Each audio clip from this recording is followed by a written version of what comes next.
Alright, y'all, what's up? I'm back on the channel. It's been a minute. I'm going to be doing another ranking video for you guys because I know you guys liked the last one, or the last few I've done.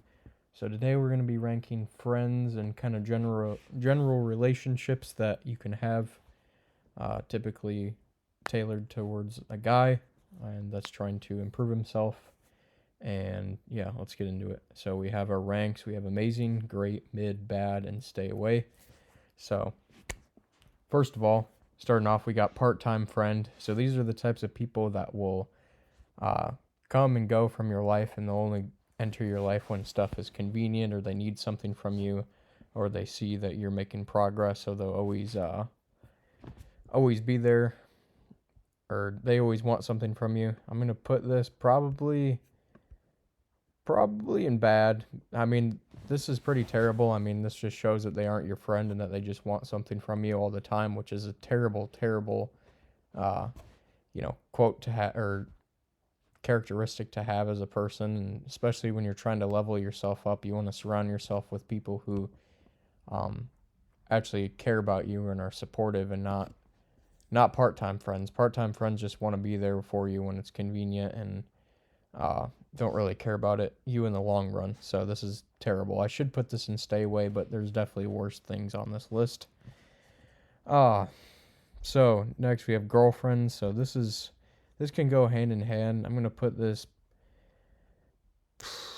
I'll put this in mid. I know a lot of guys, sometimes myself included, when you have a girlfriend, you always turn pretty complacent and you turn into uh, it's pretty weak, and you always will give in to what she wants to do, whether it's go out to eat or have sex or something, or do some self-destructive activities. And um, you most guys generally just come out of a relationship just worse than what they came into it. Like, so many guys will work their butts off to, you know, get in shape or have a better mindset and improve themselves, and then they'll get into a relationship, and then it's like, whoa, what the hell happened to you? You know what I mean? So if you have a girlfriend that actually supports you, then that's great.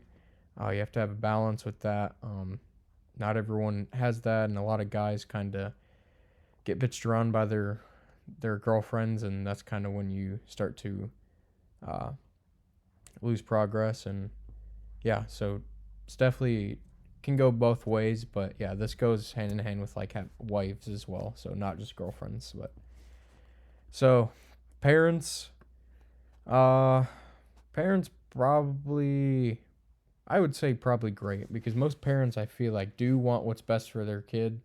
But I feel like as the child, the one growing up in the household, you have to kind of take everything that your parents say with a grain of salt, because you have to understand that your parents don't necessarily know everything, and that they know more than you, but they don't know everything. You know what I mean? So you have to kind of take what you can agree on with them and apply it to your own sort of knowledge, but don't necessarily think everything that your parents tell you is really true, because, that's their first time living as well. But if it's when it comes to like advice, when they give you about kind of, financial stuff, or I guess just mistakes that they made, maybe take it a little more seriously. But it depends. Like, if it comes to like health advice or stuff like that, or I don't know, any other thing other than finances and past mistakes, maybe don't, because you gotta ask yourself, like, do you want to be like your parents uh in those ways? If yes, maybe take their advice for it. If not, then don't. You should never, just in general, guys, you shouldn't take advice from someone you don't want to be like. You know what I mean? So if you don't look up to that person, this isn't just parents, this is everything. If you don't look up to that person, then don't take their advice. You know what I mean? You don't want to be like them. Next, we have online friends. That's fucking stay away. Those people are fucking weird. You're weird for making online friends on Discord and TeamSpeak and uh, online Twitch, YouTube. That's just freaking weird, dude. If you're still doing that, 2026, let's fix our act. And yeah, that's just weird. That's asking for pedophileness and shit like that. So let's not go there. Sports friends. This is gonna go. I really want to put this in stay away, but this is bad.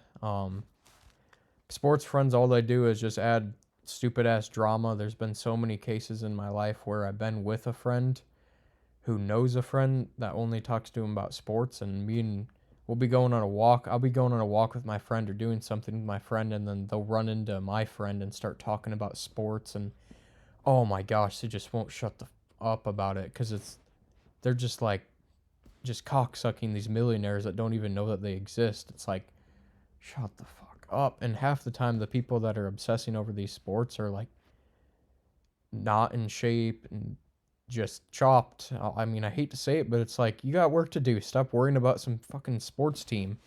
Like, what the fuck? It's just so stupid.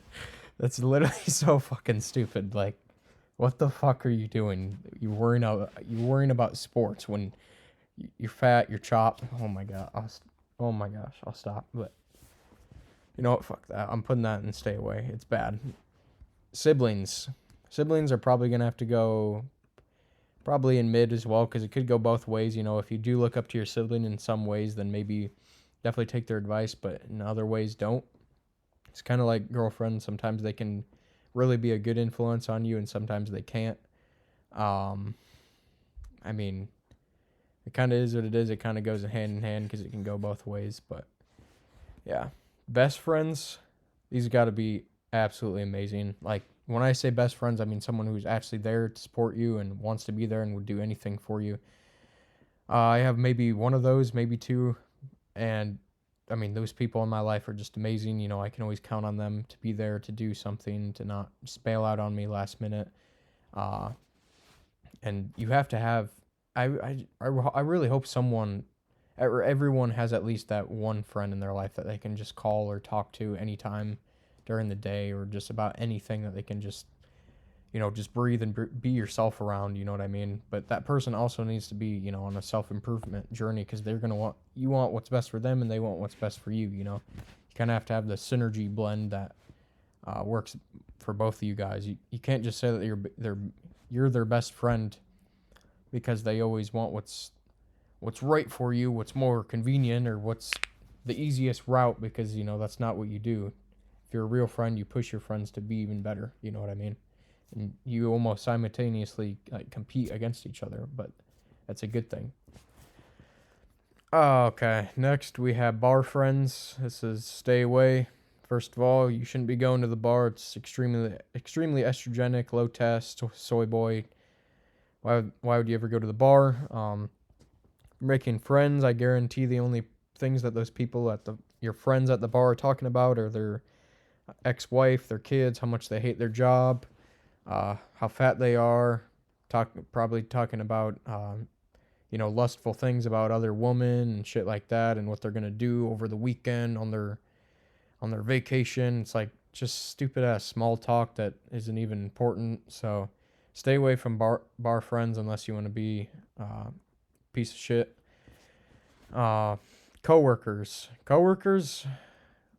I'd say these are pretty bad usually. I mean, it's pretty hard to come across coworkers that you actually can really connect to and help grow with, because most of them just don't necessarily hate their job, but they don't have any sort of or they don't have any sort of connection other than work together. So I mean, it's kind of hard to even build that connection in the first place.